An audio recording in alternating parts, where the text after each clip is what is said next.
All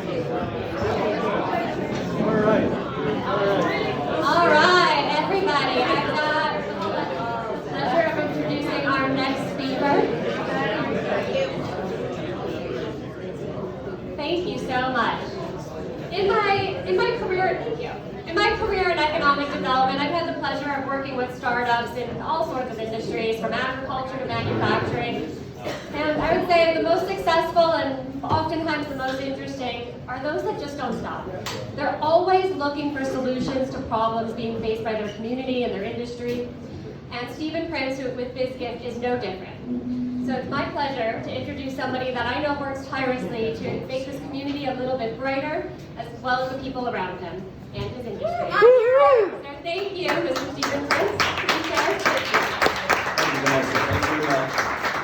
You know, I've been thinking about Courtney's been educating me in the last month. Courtney's my daughter is pretty little over here about Papa, how are you ever going to be able to say what you want to say in a short period of time? I don't know. We're just going to do our best here. So, and after following you, Aaron, what a great job. You were very impressive, and Ford Brunswick's done a good job in having you in the position that you're in. So, congratulations to Ford Brunswick. I came to Skip last month when we had the event and said, you know, I want to just come up and talk about my 50 plus years as an entrepreneur. And I remember the first time I ever heard even the word entrepreneur, I was on an airplane when I was in my late 20s. And I asked this guy that I was sitting next to, what did you do? He says, well, I'm an entrepreneur. I didn't have any idea what he was talking about. And so I went back and studied what it was and realized that being an entrepreneur is really kind of a career in and of itself. And that's what I have become, as a lifelong entrepreneur. I'm going to give you a little bit of background. I was raised in White Cross, Georgia. I left 52 years ago, moved to North Carolina, then to Tennessee. And Tennessee is where I started ultimately the business that I founded in 1993, which became a plastic card printing business. Plastic cards, just like your credit cards. They have magnetic stripes on them, but all we produce them for is the gift card industry.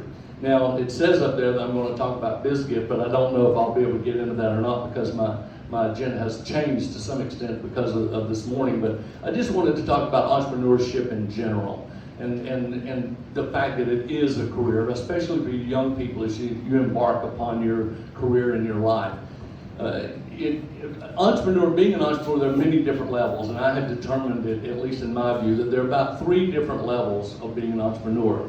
And it's funny, Courtney and I were coming across the bridge this morning, and I've been thinking about examples that I could use, and ironically, I thought about Patrick Parker. Because Patrick's industry is really kind of representative of how the different levels that you can become an entrepreneur. You're right down the road in America, and I travel a lot. I've driven through every state in the United States, and obviously a lot of them many, many times. And you'll go down the road, and Tipsy McSway's is an example, for instance, of somebody that starts a business to really kind of have a job. It's really something to do. It's a way to make a living, whether it's a clothing store, whether it's a restaurant, or whether it's a convenience store. You could start a convenience store in Jessup or Blackshear or Hayhire or many different places, and you could run that one store for your whole life. 30, 35 years. You're still an entrepreneur, and you make a good living. You know, you do $700,000, $800,000 a year in revenue, maybe more, and out of that you extract an income. You're still an entrepreneur. Or you can do like Patrick. You start and you begin a brand, and you have a real significance in the community, and you have, how many stores do you have, Patrick? 11 stores. Now, ladies and gentlemen, let me tell you, that's a business. 11 stores in this region. Everyone in the community knows Parker's. And so he has a brand recognition. It's a well thought of brand, and Patrick's probably done okay with those 11 stores in the last 30, well, I read the article the other day, it's quite a while. So anyway, or you can become like a Circle K or a 7-Eleven, and you aspire to scale to a much larger level. You could be a Mark Zuckerberg or a Elon Musk. Still an entrepreneur, no different than that individual that started one convenience store and they operated it for 35 years. You're still an entrepreneur. But the thing that is lost so many times on entrepreneurship in general is the other things that it allows you to do, like create jobs. You give people a job, you provide them. In my case, I've always provided with my company in Tennessee. We pay 100% of our insurance, our health insurance for our employees. We have a 401k program. We match 100% of their contributions in their 401k program. And my contention always was when my CPA would say, Stephen, you can't really afford to do that. I said, I don't think I can afford not to. How do I not, if they're coming to work for me and helping me grow this business every day the way they are and have the same passion and inspiration for what we do that I do, I think I have to do that. And it has been very, very successful. We've been in business, what is 1993? Gosh, almost 30 years. We're approaching 30 years in business. And it's been a real wild ride. It's not always good. In the year 2000, I know most of you aren't even old enough to remember that, in the year 2000 we had an economic downturn, and I basically went bankrupt in 2000. I did not declare bankruptcy. My CPA told me 2 years later, he said, Stephen, everybody in town knew you were bankrupt but you. And I just chose to not buckle under, not to give in. Bank of America, and this is some of the ugly part of being an entrepreneur. Bank of America, I was sitting in my office one day in 2000 and my assistant came in, she said, Ms. Prince, there's a guy from Bank of America sitting in the conference room, and he's talking to you. Had no idea this guy was coming. I walk in and sit down, introduce myself, and he informs me that he's calling my loan. Now, that was not a good day. Not a good day. I had a guy that was really running the financial part of the company, and I allowed him free reign to do what he wanted to do, and I focused on growing the business, selling, traveling all over the country, and I turned my back on the financial aspects of the company, and it got out of control. So, bottom line is I worked through it. It took me a while, and it was one of the best learning experiences I ever had. It made me a much better businessman. I fired the guy that was in charge of running all the finances. This is an ugly story. I had 62 employees. I let every one of them go except 6, and I focused on survival. I focused on staying in business. In I owed over $4 million to 118 people. In 18 months, I had every one of them paid off. Paid everybody off in 18 months and got back on my feet, and now we have 65 employees, and we're back to being in business. It's really something that I talk a lot about and I don't know that everyone pays as much attention to this stuff as I do, but the country has changed in my lifetime. When I was a kid, when I was a young guy, Brunswick, Georgia was a vibrant community. Waycross, Georgia was a vibrant community. You had small communities like Brunswick and Waycross all over the country, and certainly all over the South, that's where people planned to spend their whole lives. But somewhere in the 70s and the 80s, people started moving to the big cities. Everybody, not just in the United States, but in the world, everyone started moving to the big cities. And so now, what part of our population in the state of Georgia lives in Atlanta? A lot. And that's what's happened internationally. I mean, China has, I forget how many cities they have, with over 1 million people in it. But what has to happen is we entrepreneurs have to come back to these communities. And I think there's a transition going on. I think that there's a change taking place in America, and people are moving back to these mid-sized communities. And that's what's happening in Brunswick right now.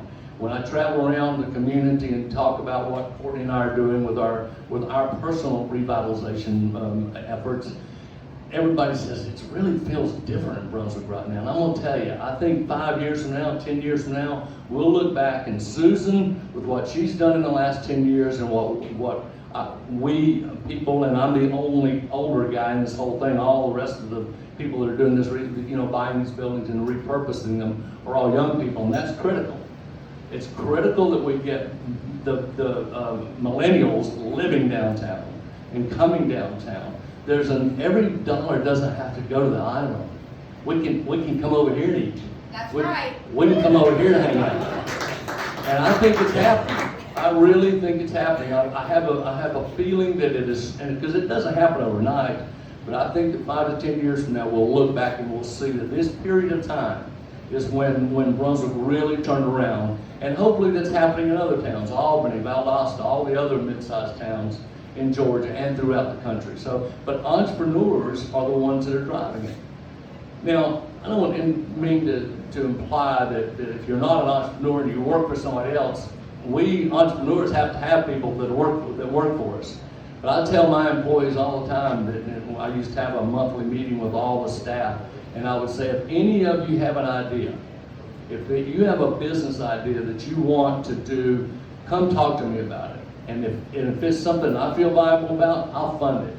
I'll help you grow that business. I love to help other people start businesses, grow businesses, and develop them, because they can do the same thing that I've been lucky enough to be able to do in my life. So entrepreneurship's a really important part of the American business community, and to ignore that, I think, would be fool's folly for us to not pay attention to that. So in the interest of time, I'm going to real quickly tell you about a new idea that I've got, and it's called BizGyft, the name that I have there on my billboard up there. So when we built the manufacturing facility, we actually bought about $5 million worth of printing equipment in the 2001, 02 period to start printing cards. The gift card thing took off. I'm not that smart. I just got lucky. We got in the gift card business and it absolutely exploded. You all know what gift cards. It's the #1 gift given in the holidays every year. 82% of people, when asked what gift they're going to give away for the holidays, it's gift card. Gift card's the #1 gift given away during the holidays. But the problem is, if you have 65 employees and $5 million worth of equipment sitting there, it's only really working from September till December. That's when Christmas is, right? And the merchants forget that Christmas is coming every year, and then all of a sudden in October they wake up and we print half of all of our cards in the last 3 months of the year. So I've got all that equipment sitting there idle, and I'm trying to figure out what can I do with all these people and all this equipment, because we can't let them go. It's a highly skilled job, and we can't afford to let them go, so we keep them employed fully during those other 8 months of the year when we're not that busy, and they're walking around sweeping the floors and painting walls and doing all kinds of other stuff just to keep them busy, because we've got to have them in October through December. So I'm wondering, what can I do? What can I print on this equipment? My equipment will only print a plastic card like a credit card. That's all we can print. We can't do brochures. We can't do anything else. And so I started using plastic cards as my business cards about 10 or 12 years ago. Why not? So I printed my business cards, and they have the mag stripe on them because all the stock that we have already has a mag stripe on it. And then somebody said, why don't you just print these, turn this into a business? So then I got to thinking about, well, I started researching the business card business, and most people in here think that business cards are going away. And when you talk to especially millennials, it's going to go away. Phones are going to take care of everything. Look, Erin's got hers all over. They're not going away. So let me tell you a number. Gift cards, we printed 1.75 billion gift cards in the United States last year. Big number. There's only 330 million Americans. We printed 1.75 billion gift cards. Business cards, 10 billion. 4.5 times the number of business cards in the United States as gift cards. Now, the thing that's so horrible about it, though, is that 88% of all business cards are in the trash can within the first week. So if you're a real estate agent or a used car dealer, whatever it is that you do, and you go to these cocktail parties or a chamber event and you give out your business cards, you can be pretty assured that within a week they're going to be in the trash can and they never stored your information. But if you give somebody a business card and it has a gift card value on it, they're not going to throw it away. You put $5 on it, $10 they are not going to throw it away. They may not call you and buy a house from you right away. They may not list their house with you. They may not buy their car from you, but they're not going to throw that card away because it has $5 on it or $10. Now, we signed up Halyards and the whole Halyards group about 2 months ago, and so what I'm trying to do is to sell people to have their business cards converted to a BizGyft card, so it'll have all of your business card information on the front, just exactly like it looks right now, but on the back, it'll have the information about Halyards, and the magnetic stripe will have value in it. And when you buy those, then you go online, you go online and order 10 of them and release them, and you want to put $10 on each one of them, we send them to you. And then that's what you give away. I have them in my phone right here. I have Halyards. My business cards have the Halyards gift card on the back of it, and you can do the same thing. So that's the concept, and ultimately what I'd like to see us do is have pockets of growth throughout the country. We're trying to go to Nashville. We got a salesperson in Los Angeles, and we have a person in Phoenix, and so we're going to try to grow to prove up the model. So to scale the business, I only need 1%. 1% of all the business cards in America, if I could convert them to BizGyft, is 100 million cards. God, we only printed 50 million last year. So that would be 3 times the size that we are right now. But anyway, if any of you are interested in hearing more about that, I can talk to you about it. At present, the only merchant that we have in the community that's on the program is the Halyard Group, which is Halyard's, LaPoncha, and Trinici's. And maybe we could get Susan on, or then Tipsy, McFly's, and just tie everybody up. So anyway, so that's BizGyft. But I just want to leave you with this one thought. No matter where you are in your life, this country really supports entrepreneurship. You can come up with the craziest idea. I was watching the program on Uber. I don't know if any of you have seen it. Showtime's doing a thing called Super Pumped, and about the growth of Uber.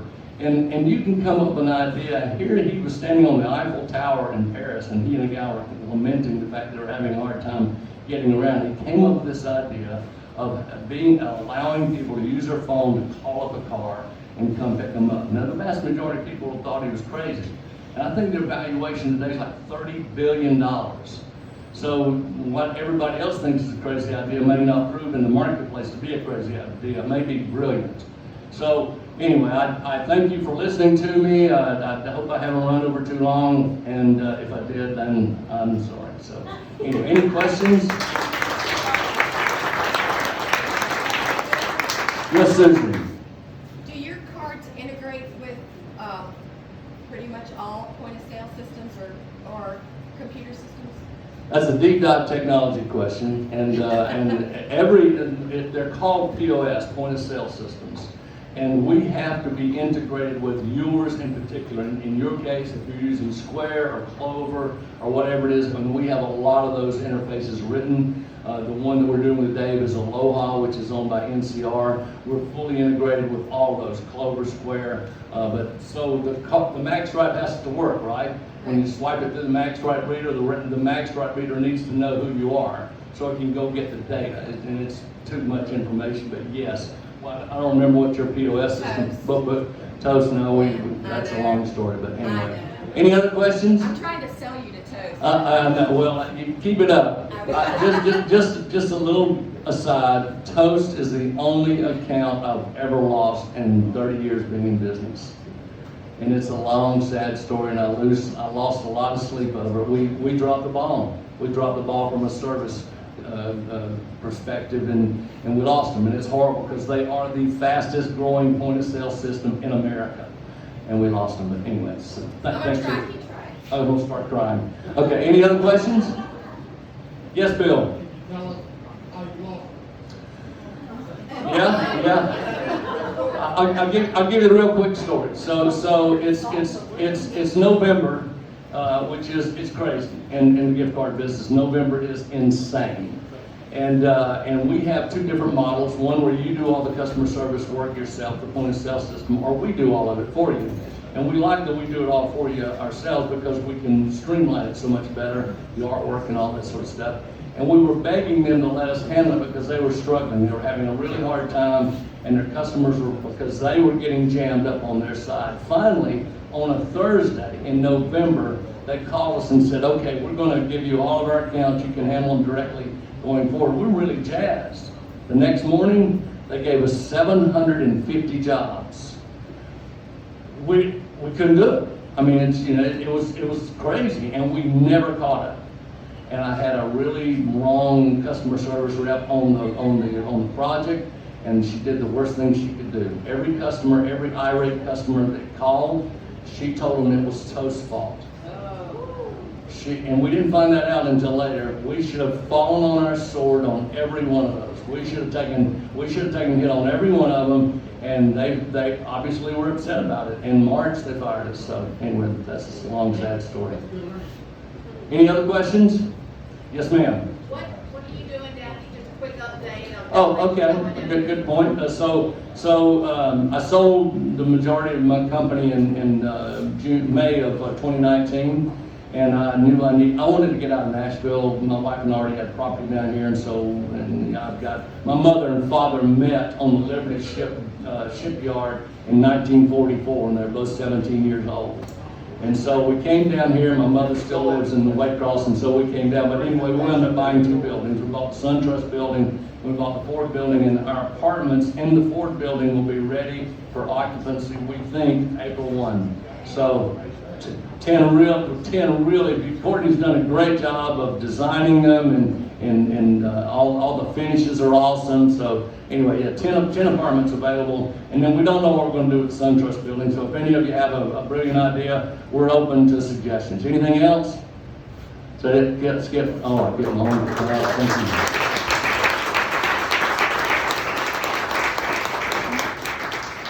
I think you'll go a long way. You need to work on your enthusiasm.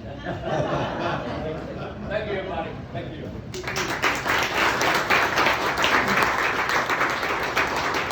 Well, Bill, Susan, do you have it now? No. Birthday? No, what? No, y'all heard enough from me. never. Okay, next month, we'll be right back here, but please write down May 4th. Our meeting in May will be our 6th year. We hope to have quite a neat event going on, but we'll start at 9 and end at 10 like we always do. And it's great seeing all of you.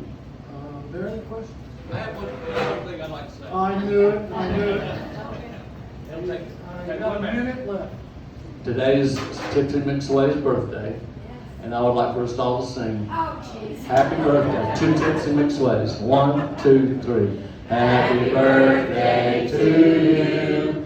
Happy birthday to you. Happy birthday, Tipsy McSway and Susan Bates. Happy birthday to you. Well done. Thank you very much, and see you next month.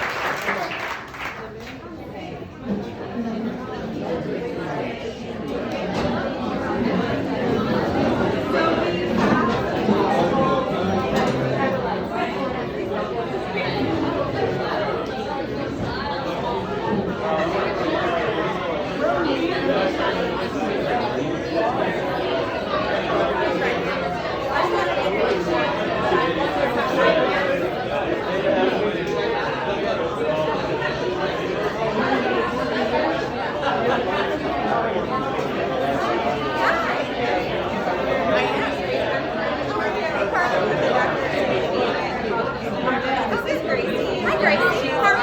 I'm coordinator over here.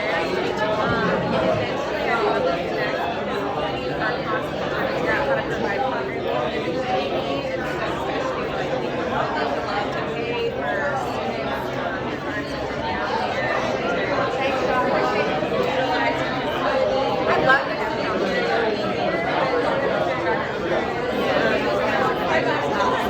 Good for you, yeah. I'd love to, yeah. Okay, cool. Let's do that. It's nice to meet you.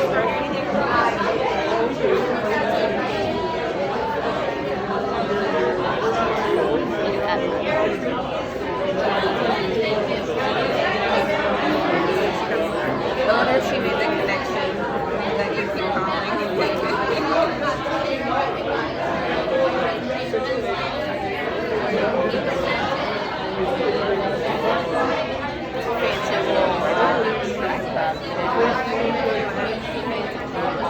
I like doing this sometimes.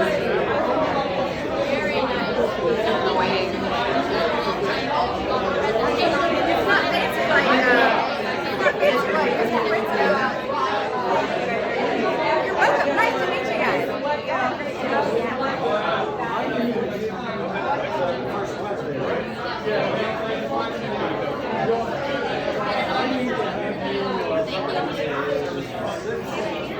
Hey, you, how are you? Still working at Miller, certified? Hey, are you just doing that breakfast? Okay, so are this Thursday? We meet at 8, and talk at 8:30. It's very small right now. We lost a lot of visitors, and we're trying to get them back up. Yes, Felicia. Also, I love being my guest at my restaurant. It's a great way to get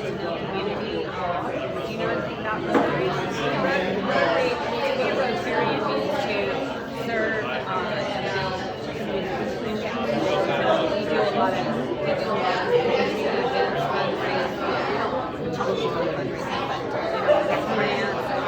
We recognize child literacy. We recognize our veterans, service. We recognize a lot of things in our community. It's just a great way to build and they're on Thursdays as well. So it's got to be a Thursday that you are available. So good. Thursday morning. This Thursday morning, I can do breakfast club, and I have to get ready. That's right. And then we meet at the Brunswick Club on Thursday noon lunch. Make sure you have hungry. That's right. Yeah, I still have your cell number, right? Let me make sure. Service. We have changed our name. We went into private. Private again. Franchise is just our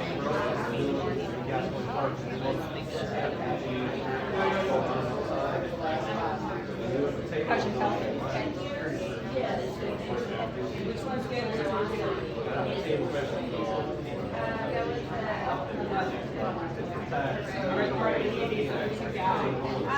This is just a restaurant. Perfect. All right, good to meet you.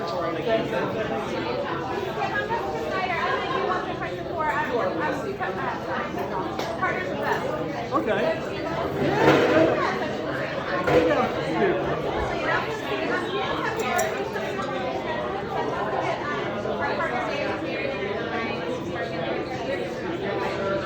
I've been wanting to reach out to you guys, Third Point Pantry, and all of the areas and stuff. We have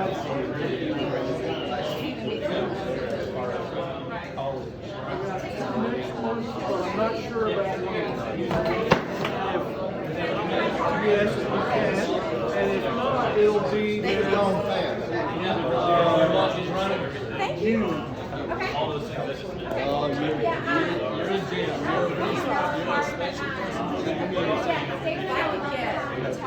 no, I've been wanting to stop, and I just don't have time, and I wanted donuts. And if they